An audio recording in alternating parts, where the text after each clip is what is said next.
ब्रह्मांड दान विधि। भगवान श्री कृष्ण कहते हैं, महाराज, अब मैं महर्षि अगस्त्य जी द्वारा बताई गई ब्रह्मांड दान की विधि बता रहा हूं। इससे शारीरिक, मानसिक तथा वाचिक तीनों प्रकार के पाप दूर हो जाते हैं और यश, धन, आयु, मंगल तथा सद्गति प्राप्त होती है।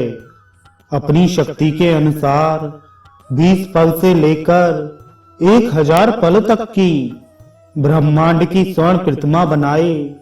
उसकी लंबाई चौड़ाई 12 अंगुल से लेकर 100 अंगुल तक होनी चाहिए। उसमें देवता, दैत्य, मनुष्य, गंधर्व, नाग, राक्षस, नदी, सरोवर, समुद्र, पर्वत, दिग्गज आदि चित्रित करे। बीच में मेरु पर्वत के शिखरों पर पत्नियों सहित ब्रह्मा, विष्णु और शिव को भी अंकित करे। उसमें 8 दिग्गजों और 14 भुवनों को भी चित्रित करे। इस प्रकार के स्वर्णमय ब्रह्मांड का श्रेष्ठ शिल्पी द्वारा निर्माण करवाए।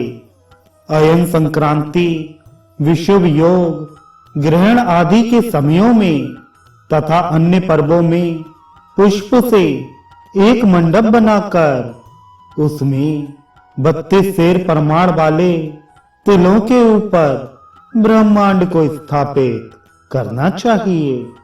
कुमकुम चूर्ण से चर्चित कर 2 वस्त्रों से ढककर गंध, धूप आदि से उस ब्रह्मांड की पूजा करनी चाहिए।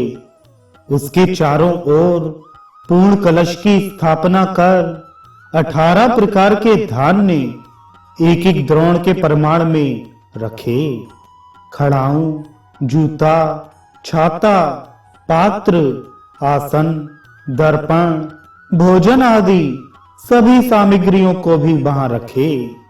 इस विधि से घर में अथवा मंडप में ब्रह्मांड की प्रतिमा स्थापित कर एक हस्त प्रमाण वाला एक चौरस कुंड बनाकर उसमें 4 वेदों को जानने वाले चारणिक ब्राह्मणों से, जो वस्त्रादि आभूषणों से अलंकृत हों, हवन कराना चाहिए।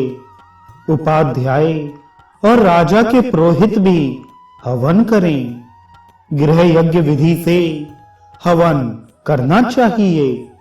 विष्णु, शिव, ब्रह्मा आदि देवताओं के नाम मंत्रों से तिलों की आहुति देकर 10,000 आहुति महाव्याहतियों से दे और ब्राह्मण रुद्री का भी पाठ करे।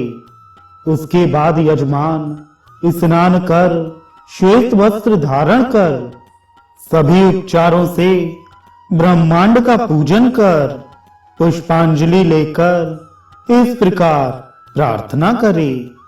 जगत की प्रतिष्ठा करने वाले विश्वधामन, आपको नमस्कार है। वाणी एवं मन से अतीत रूप वाले ब्रह्मांड, आप मेरे लिए कल्याण करने वाले हों। ब्रह्मांड के उदर में रहने वाले जितने भी सत्व हैं, वे सभी मुझे अतुल तुष्टि प्रदान करें। ब्रह्मा, विष्णु, रुद्र, लोकपाल, ग्रह, नक्षत्र मंडल, नागगण, ऋषि तथा मरुदगण 7 जन्मों तक मुझ पर संतुष्ट रहें।